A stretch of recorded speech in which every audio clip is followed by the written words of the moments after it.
Salut et une fois de plus, bienvenue sur École très facile. C'est toujours un plaisir de vous trouver pour parler de mathématiques. Alors dans cette vidéo, on entamera directement avec notre session, notre module conformément au programme qui a été établi. Alors nous avons décidé de commencer par les nombres complexes, qui est un nouvel ensemble vu en terminale. Nous rappelons bien sûr que cette vidéo est dédiée aux élèves de terminale scientifique. J'entends par là la série C, la série D, la série T, ça va de soi. Bon, très vite, on se retrouve après la transition. Très chers abonnés d'École très facile, merci d'avoir choisi notre chaîne. Si vous êtes là, c'est certainement parce que vous portez un intérêt particulier pour des questions scientifiques. Bien sûr, vous êtes sans ignorer, École très facile est une plateforme éducative où nous vous proposons des cours résumés et des exercices à l'appui.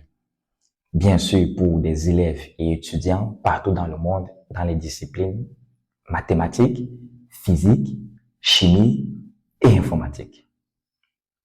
Nous sommes disponibles partout, notamment à YouTube sous le nom École très facile, aussi sur Facebook, sur Instagram, sur TikTok sous le nom École très facile officiel. Nombreux sont ceux d'entre vous qui sollicitent des cours particuliers. C'est la raison pour laquelle à École très facile, nous disposons de deux types d'abonnements. Un premier abonnement un peu plus classique qui est l'abonnement à notre communauté WhatsApp, une communauté dans laquelle il vous suffira d'intégrer, de poser votre difficulté et à nous, membres de cette communauté venus des quatre coins du monde, de trouver une solution et vous la proposer.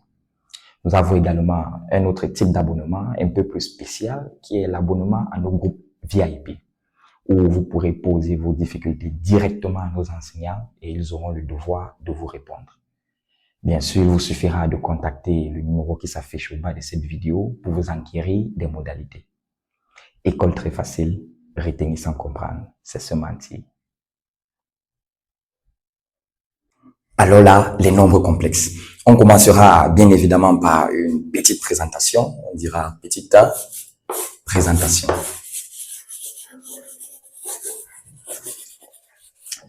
Déjà, avant d'engager, on doit bien savoir, là c'est un petit rappel, chaque nombre que l'on utilise appartient à un grand ensemble. Par exemple, 2, on connaît bien, appartient à grand N, qui est l'ensemble des nombres entiers naturels. On a l'ensemble des nombres entiers relatifs, Z. On a l'ensemble des nombres réels, l'ensemble des nombres décimaux, rationnels, irrationnels. Bref, dans tous les cas, tout nombre qui existe appartient à un ensemble défini.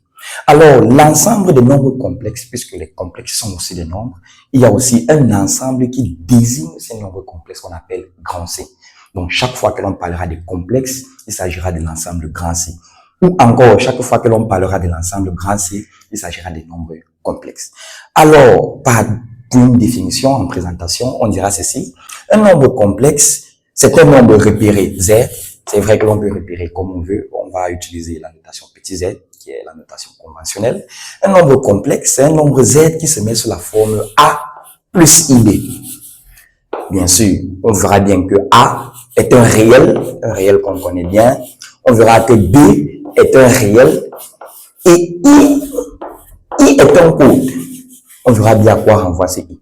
On a Z égale à A plus IB avec A qui est un réel, tel qu'on a défini, B qui est un réel et I qui est un code. Un code, ça veut dire I n'a pas de valeur, il n'y a pas une valeur à I. I n'est pas un peu comme E exponentiel. Ici, I n'est pas utilisé comme un nombre, comme A, comme B. Prenons un exemple. On peut avoir Z égale à 2 plus 3I. Là, c'est un complexe parce que ça respecte la forme A plus IB. On a A, notre A qui est 2, on a notre B qui est 3, et on a notre I là qui est un code. Parlons mieux de I. I, c'est ce code qui nous permet d'abord de nous rappeler que nous sommes avec les nombres complexes. C'est grâce à ce I qu'on se rend compte que nous sommes dans l'ensemble grand C. Et bien sûr, dans cette définition A plus IB, A est un réel, revenons, B est un réel, et A et B ne peuvent pas être mélangés, ne peuvent pas être confondus. Là, on se rendra bien compte, puisqu'on a Z égale à A plus IB, ce I est tel que I carré est égal à moins 1. Bien sûr, c'est très important. Je rappelle que I n'a pas une valeur, mais I est tel que son carré égale à moins 1. Et bien sûr, on verra très vite par la suite les parties d'un complexe. Un complexe a été défini, on sait que c'est tout nombre sous la forme A plus IB avec I qui n'a pas une valeur, A qui a une valeur, B qui a une valeur. Maintenant, que représente A pour notre complexe? Que représente B pour notre complexe? Pourquoi il faut absolument que A soit d'un côté et B soit de l'autre côté? Alors, ayant Z égale A plus IB, A représente la partie réelle. La partie réelle. Donc, notre nombre complexe a ce qu'on appelle la partie réelle. Alors, la partie réelle est ce nombre qui n'accompagne pas I. Ce premier nombre, si on veut, par désignation, on commence toujours par ce A. Ensuite, on ajoute le terme qui va comporter I. B est la partie imaginaire. B sera la partie imaginaire. Et bien sûr, I n'est pas une partie. I nous représente juste la partie imaginaire. I, c'est un code. Donc, lorsqu'on a un nombre complexe donné, voici comment on note. La partie réelle, RE, de notre complexe Z est A. La partie imaginaire de notre complexe noté ainsi, Z est B. Attention, ce n'est pas IB. Certaines personnes pourraient penser que c'est IB. I est juste un code qui nous permet de repérer la partie imaginaire. Donc, on a Z égale à A plus IB. Et c'est même la raison pour laquelle on dit que ce nombre est complexe. Parce qu'à partir de là, on se rend bien compte que c'est un nombre qui a deux parties. Deux parties totalement différentes, deux parties qui n'ont rien à voir quand même, d'où sa complexité. Donc, la complexité vient dans le fait qu'on ait deux parties. Une partie qu'on va appeler réelle, on comprendra plus tard avec l'évolution, et une autre partie qu'on va appeler la partie imaginaire qui est repérée par I. On a A plus IB. Parlons un peu de cette partie imaginaire. La partie réelle, c'est la partie qu'on connaît tous, 2, 3, 4, là, il n'y a pas de problème. A appartient à R, c'est un réel. Maintenant, la partie imaginaire, c'est même la partie qui va nous aider. Parce que, rappelons-le, le nombre complexe, ou alors les nombres complexes, ou si vous voulez, l'ensemble grand C est un ensemble qui a été créé pour résoudre un problème donné. Quel est le problème que l'ensemble grand C résout? On le verra. Et tout ça se fera dans la partie imaginaire. Dans le complexe, la partie réelle n'est pas si importante que ça. Bon, ne disons pas n'est pas si important, mais ce qui est utile, ce qui fait même la nature de la complexité de notre complexe, c'est cette nouvelle partie imaginaire. Et dans cette partie imaginaire, il faudrait bien que ça ait quelque chose qu'on ne trouve pas de façon normale. Parce que si c'est que cette partie imaginaire est juste une partie où on a un autre nombre, alors ce n'est pas utile. C'est la raison pour laquelle, en dehors de dire Z égale à A plus IB, il faudra ajouter I carré égale à A moins 1. C'est vrai, c'est bizarre parce que on sait que tout nombre élevé au carré est positif. 2 élevé au carré égale à 4, 6 élevé au carré égale à 36. Même si on prend un nombre négatif, qu'on élève au carré, on aura une valeur positive. Donc, ça veut dire que on connaît, on garde à l'esprit que tout nombre élevé au carré est positif. Mais regardons un peu ce qui se passe avec ce I qui a été présenté depuis le départ. I est tel que son carré donne moins 1. Ça va à l'encontre des règles qui ont été établies dans le raisonnable.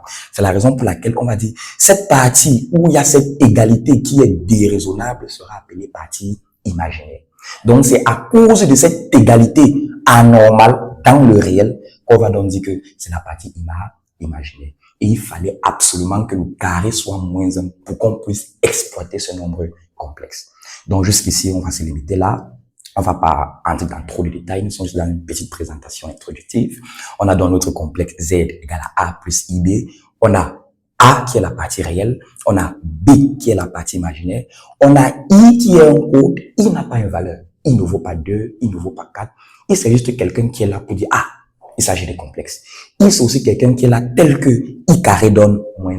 I carré égale à moins 1 veut dire que c'est la partie imaginaire, une partie imaginaire où on a dit quelque chose qui n'est pas normal et certainement pour résoudre un problème plus tard.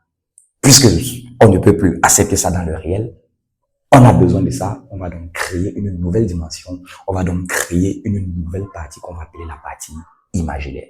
Voilà ce qu'il en est. Alors, très très vite, on va continuer, on sait ce que c'est qu'un complexe. En petit 3, on parlera un peu de comparaison. C'est vrai, c'est important. On a créé un tout nouvel ensemble où il y a des choses un peu bizarres. On a dit de nouvelles choses. On a même dit quelque chose qui est un peu absurde. C'est la raison pour laquelle on parle d'imaginaire. En ce qui concerne la comparaison, si je prends 3 et 4, s'il faut comparer 3 et 4, il est clair que 3 est plus petit que 4. Pas besoin d'entrer dans les détails. Là, c'est dans les réels, on fait tout ce qu'on connaît. Si on veut comparer peut-être 6 et 8, on voit bien que 6 est plus petit que 8. Alors, comment donc faire pour comparer deux complexes? Un complexe qui a une partie réelle et une partie imaginaire à comparer avec un autre complexe. Prenons un exemple. Si on a z égale à 2 plus 5i, j'appelle ce complexe z1, et un autre complexe z2 égale à 4 plus 8i, on nous demande de comparer Z1 et Z2, d'où la complexité. On se rend compte que Z1 n'est pas 2, ce n'est pas 5, ce n'est non plus 7 parce que je ne peux pas faire cette somme, mais c'est 2 plus 5, je ne peux plus rien faire à partir de là. Z2 c'est 4 plus 8, on me demande de le comparer. Alors pour comparer deux complexes, il ne suffit pas de comparer les parties réelles et de comparer les parties imaginaires. Dans ce cas, disons comme ça, on tombe sur un petit blocus parce que ce qui se passe sur les réels n'est pas la même chose qui va se passer sur les imaginaires.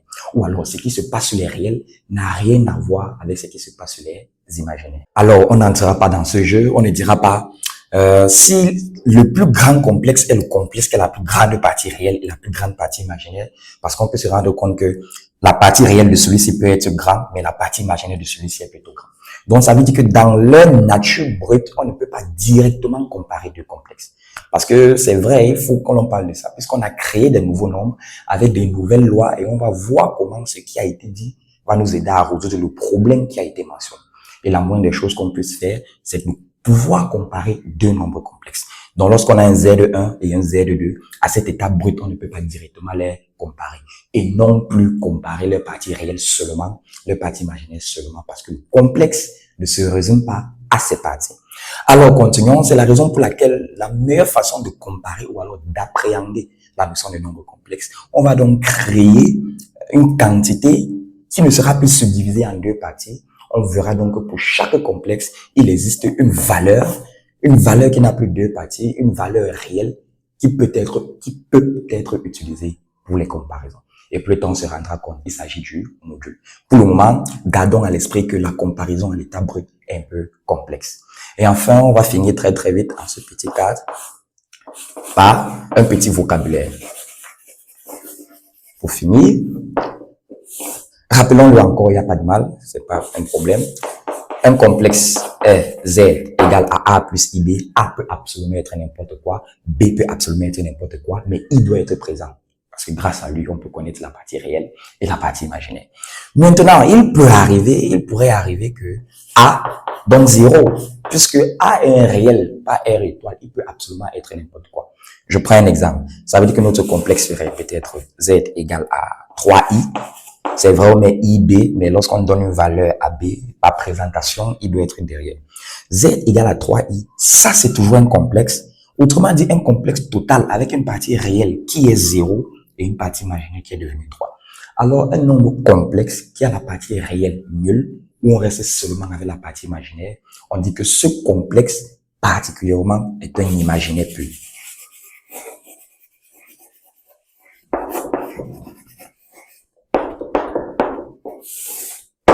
Un complexe est un imaginaire pur si sa partie réelle est nulle. On reste qu'avec la partie imaginaire qui a I. C'est imaginaire. Un complexe est imaginaire de façon générale parce qu'il y a une partie imaginaire. Mais tu es imaginaire pur si tu es seulement en partie imaginaire. Autrement dit que ta partie réelle est nulle. Il peut aussi arriver que c'est plutôt B qui est nul. Ça veut dire que la partie imaginaire c'est nul. On reste qu'avec la partie réelle. On aurait tout simplement Z égale à A, un peu comme Z égale à 5, Z égale à 8. Là, on se rend compte que ce sont les nombres qu'on manipule toujours. Là, il y a cette partie imaginaire. J'ai même envie de dire que ici, le nombre est même un peu complexe. Mais bon, pour ne pas dégrader la définition générale, on dira que c'est un complexe. Et ce complexe n'a aucune implication imaginaire. On dira tout simplement que c'est un réel. Plus besoin de dire réel plus, puisqu'un réel est déjà à l'état plus. Voilà ce qu'il en est déjà pour la présentation de ce que c'est qu'un nombre complexe. On a vu qu'un nombre complexe est un nombre qui est véritablement complexe à cause de ces deux parties. Ce n'est pas seulement deux parties. On a une partie qui est dans ce qu'on connaît bien, on connaît manipuler, nos règles sont normales. Et on a une autre partie qui est la partie imaginaire où on a dit quelque chose de bizarre. C'est la raison pour laquelle il faut reconnaître que ce n'est pas normal, d'où le nom d'imaginaire. Un complexe peut être tout simplement un imaginaire pur. un complexe peut tout simplement être un réel. Là, on ne dira plus réel plus. Et là, on voit que pour les comparer, c'est un peu délicat. Ou du moins, pas pour dire que c'est impossible, mais les comparer à l'état pur, ça serait un peu compliqué. C'était tout pour cette vidéo où il était question pour nous de définir déjà ce que c'est qu'un nombre complexe, définition normale, présenter la forme, savoir de quoi il s'agit et présenter à quoi on devra s'attendre. Dans les prochaines vidéos, puisque ceci a été présenté, on verra comment faire les manipulations avec les nombres complexes. Si je veux additionner deux nombres complexes, comment je vais me comporter? Puisque chaque nombre aura deux parties. Comment faire pour faire le somme? Comment faire pour faire le produit? Comment faire pour élever au carré? Ou encore du moins, tout ce qu'on faisait dans R, comment se comporter lorsqu'on est dans C. Alors, n'oubliez surtout pas de vous abonner, de liker, de partager, de recommander et d'être fidèle, attentif aux prochaines sorties. Alors, disons-nous prochainement pour la prochaine vidéo pour les nombres complexes.